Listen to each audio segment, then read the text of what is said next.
वैदिक और पौराणिक ज्ञान है, यह किसी न किसी मंथन का परिणाम है। उस मंथन के परिणाम स्वरूप ही हम आज देश के अंदर 4 प्रमुख स्थानों पर कुंभ के आयोजन को देखते हैं। कुंभ के आयोजन वास्तव में भारत की ज्ञान की परंपरा, उत्तर दक्षिण पूर्व पश्चिम, संपूर्ण भारत की ज्ञान की परंपरा के बारे में, भारत की ऋषि परंपरा, उस समय के जो आचार्यगण थे, उस समय के जो समाज की विद्वत शक्ति थी, इनके एकत्रीकरण के माध्यम से जो कुछ भी नया शोध हुआ है और नयापन आया है, उन सबको हम आदान प्रदान भी कर सकें और एक दूसरे के साथ उस चिंतन मनन के माध्यम से फिर उसको आने वाली पीढ़ी को दे सकें। लखनऊ में इस फॉरेंसिक इंस्टीट्यूट को बनाने के पीछे की भी मंशा हमारी यही थी, क्योंकि भारतीय संस्कृति इस बारे में, हमेशा इस बारे में आग्रही रही है कि आनो भद्रा कर्तवो यंतु विश्वत, यानी ज्ञान के लिए अपने चारों ओर के रास्ते खोले रखो। कहीं से भी कोई अच्छी चीज आती है, अच्छी बातें आती है, तो उसके लिए सभी दरवाजे आपके खुले होने चाहिए, आप बंद मत करिए। जब भी आप बंद करेंगे तो वो आपकी विकास की यात्रा को बाधित कर देगा, और विकास बाधित होगा, चिंतन मनन की परंपराएं बाधित होंगी, तो याद होगा कि वह नए संघर्ष को जन्म देगा, और नए संघर्ष को जन्म देने के बाद वह न केवल आज के परिप्रेक्ष्य में अगर आप देखेंगे कि नकारात्मक ताकतें जब भी हावी हुई हैं, उसने मानवता के सामने एक नया संकट खड़ा किया है।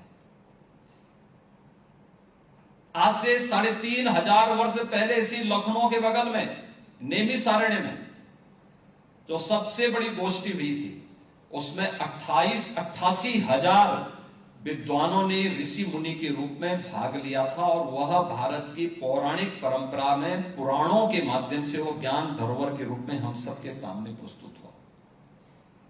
और आज यहां पर इस 3 दिवसीय जिन महत्वपूर्ण विषयों को लेकर के यह सेमिनार आज यहां पर आयोजित हो रहा है, यह उसी परंपरा में आज की आवश्यकता के अनुसार हमें किन विषयों को लेकर के कार्य करना है, फॉरेंसिक साइंस की आज की आवश्यकता क्या है, साइबर फ्रॉड से बचने के लिए और नेशनल सिक्योरिटी में उसकी आवश्यकता को ध्यान में रख करके हम कैसे उन चुनौतियों को फेस कर सकते हैं, इन मुद्दों को लेकर के, या फिर उन ड्रोन टेक्नोलॉजी के और रोबोटिक के उसके लाभ और उसकी चुनौतियां क्या हैं, इन सभी मुद्दों पर यहां पर एक किसी नए मंथन को जन्म लेकर के आप वर्तमान की चुनौतियों के अनुरूप समाज को तैयार कर सकेंगे, ये मैं विश्वास के साथ कह सकता हूं। और इसका लाभ न केवल देश की सबसे बड़ी आबादी के राज्य की जनता को, बल्कि यहां की पुलिस फोर्स को भी उसके अनुसार अपने आप को अपडेट करने में मदद मिलेगी। मुझे याद है जब हम आज यहां पर इन सभी मुद्दों पे चर्चा कर रहे हैं, यहां पे पुलिस महानिदेशक उत्तर प्रदेश इस बारे में उन्होंने कहा भी कि फॉरेंसिक की स्थिति हमारी क्या थी उत्तर प्रदेश के अंदर। 2017 के पहले 4 फॉरेंसिक लैब थी, उनकी भी स्थिति जैसे तैसी थी। क्या कारण था कि कोई दुर्दांत माफिया अपराध कर रहा है। मेरी एक बार यहां पर उच्च न्यायालय से चर्चा चल रही थी, मैंने कहा यहां पे पाओ अपराध का जो सबसे पुराना मामला हो कितना पुराना है, तो मैं 2017-18 की बात कर रहा हूं, उन्होंने कहा कि 52 वर्ष पुराना। तो मैंने कहा तो मेरी उम्र से भी ज्यादा बड़ा है। यानी उतना पुराना अपराध हुआ है, उसको आज तक सजा नहीं हो पाई। सजा होने की कोई स्थिति भी नहीं थी, क्योंकि जब तक सैंपल कलेक्ट करके लैब में जाते थे और उसमें कई दशक लगते थे उसके परिणाम आने में, तब तक सैंपल खराब हो चुका होता था और अपराधी को कभी सजा नहीं मिलती थी, कभी नहीं मिलती थी। हमारी जीरो टॉलरेंस केवल शासन के वक्तव्यों तक सीमित रह पाता था। अगर समय के अनुरूप शासन को तैयार किया होता अपने आप को, और इसीलिए हम लोगों ने इन पर पूरा ध्यान दिया, इन चीजों पर हम लोगों ने फोकस किया कि हर हाल में उत्तर प्रदेश के अंदर हमारा प्रयास होना चाहिए कि 18 हमारे पास रेंज हैं, हर रेंज में एक ग्रेड की हमारे पास फॉरेंसिक लैब्स होनी चाहिए। हम लोगों ने 12 बना के तैयार कर ली हैं, 6 निर्माणाधीन हैं। और यही नहीं, जिन जनपदों में 3 नए कानून लागू होने के बाद, बीएनएस लागू होने के बाद जुलाई 2024 से हम लोगों ने इस बात को सुनिश्चित किया कि अब 7 वर्ष से ऊपर के हर एक अपराध में फॉरेंसिक साक्ष्य आवश्यक है। तो इसके लिए केवल एक घोषणा तक सीमित न हो, बल्कि हर जनपद में पहले ही हम एक मोबाइल फॉरेंसिक यूनिट पहले ही वहां दे चुके हैं, और आज हम 75 जनपदों के लिए 75 नई फॉरेंसिक यूनिट का यहाँ पे उसका शुभारंभ करने जा रहे हैं, उन्हें उपलब्ध करवाने जा रहे हैं। यानी ये लैब्स भी हैं, हम मोबाइल फॉरेंसिक यूनिट भी उनके यहां लैब के रूप में उन्हें उपलब्ध करवाने जा रहे हैं, जो घटना स्थल पर जाकर के साक्ष्य कलेक्ट कर सके और अपराधी को सजा दिला सके। साइबर अपराध में भी यही होता था। 2017 के पहले एक थाना था गौतम बुद्ध नगर जनपद में, लखनऊ में निर्माणाधीन था। आज उत्तर प्रदेश के अंदर हम लोगों ने सभी 75 जनपदों में साइबर थाने की भी स्थापना की है। सभी 1587 थानों में एक साइबर हेल्प डेस्क भी दिया है। वहां पे मास्टर ट्रेनर भी उनके पास यहां से भेजे गए हैं कि जो हर जनपद में हर पुलिसकर्मी को इसके साथ दक्ष कर सके, उसकी ट्रेनिंग उसके साथ हो सके।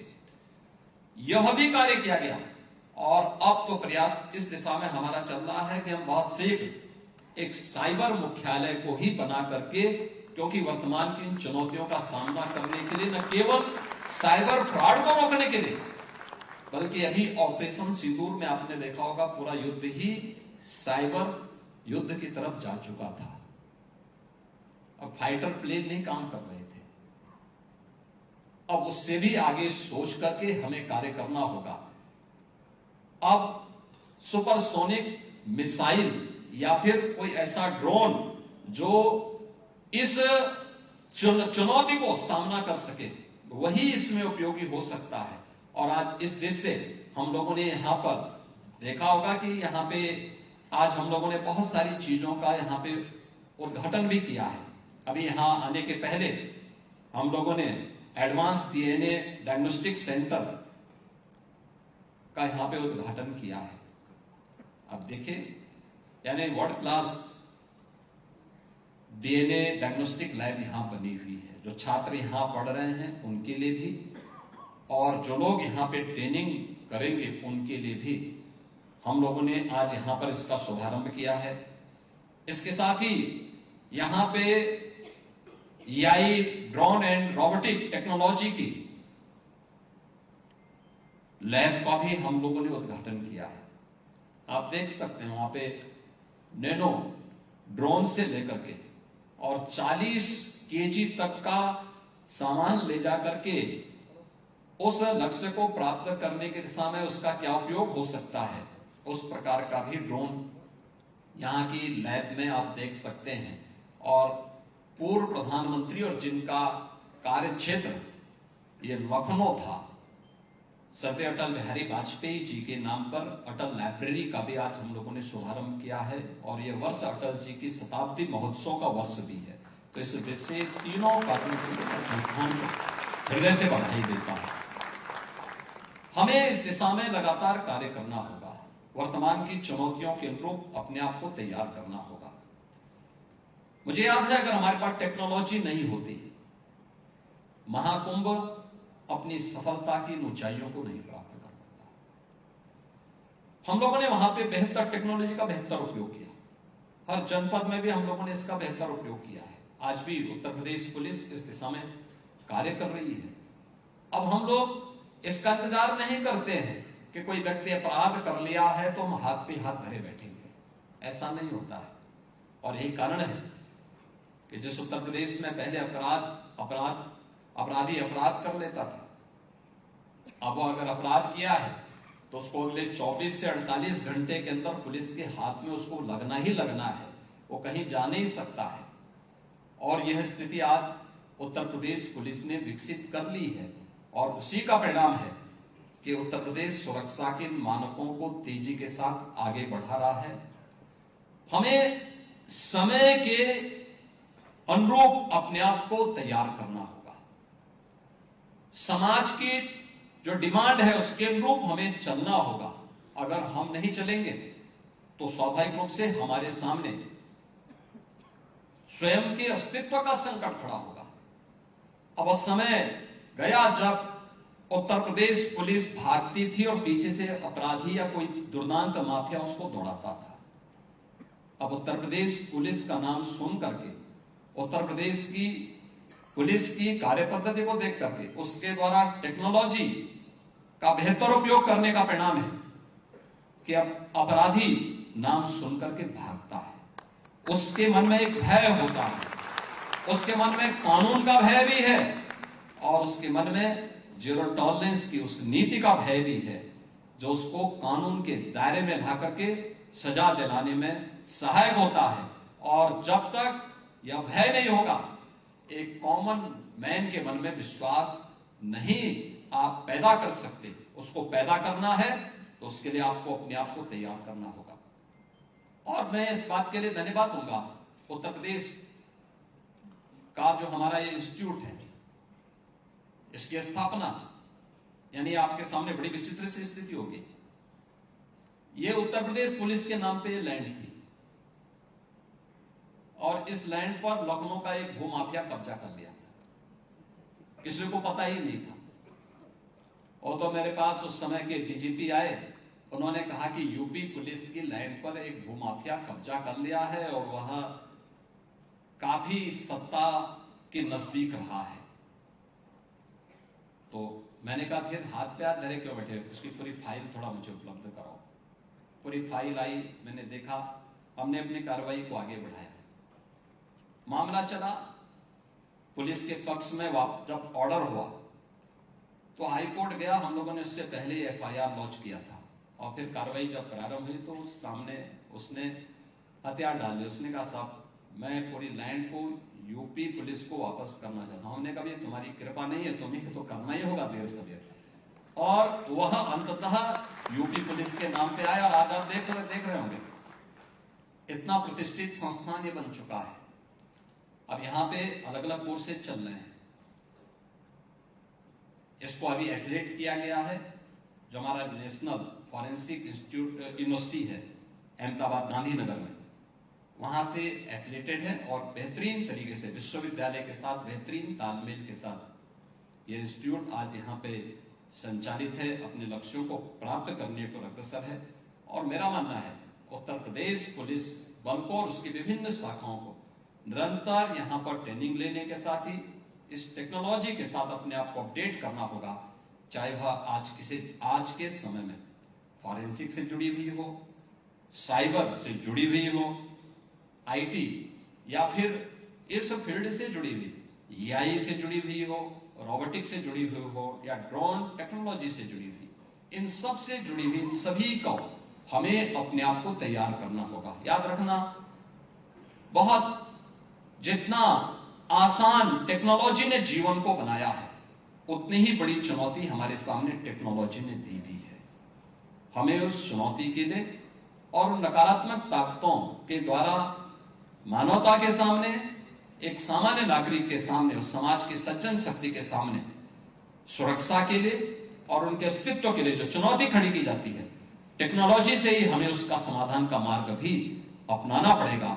अगर हम उसको समय रहते अपनाएंगे तो हम अपने उन कर्तव्यों का निर्वहन ईमानदारी पूर्वक कर पा रहे हैं जिसके लिए ये सेवाएं प्रदान की गई हैं और भारतीय संविधान ने ताकत आपके हाथ में दी है। अगर हम नहीं कर पाएंगे, आने वाली पीढ़ियां हमें कोसेंगी। उसलिए कोसने के लिए नहीं, बल्कि लोगों का श्रेय और आशीर्वाद प्राप्त करने के लिए जीवन जिया जाता है।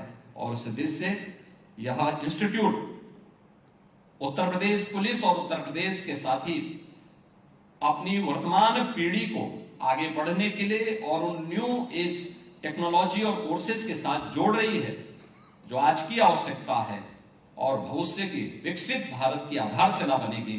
उस विकसित भारत के विकसित उत्तर प्रदेश के इस 3 दिवसीय सेमिनार में मैं एक बार फिर से इस पूरे सेमिनार के प्रति अपनी शुभकामनाएं देता हूं। आप सभी का हृदय से अभिनंदन करता हूं और विश्वास करता हूं कि आप इन सभी तीनों क्षेत्रों में जो हमारी वर्तमान की चुनौती है, चुनौतियों को सफलतापूर्वक मुकाबला करने के लिए अपने अनुभव का लाभ देंगे और यहाँ के छात्रों को भी और इस फील्ड के विशेषज्ञों को भी अपने अनुभव से लाभान्वित करेंगे। आप सबके प्रति मेरी शुभकामनाएं हैं। धन्यवाद। जय हिंद।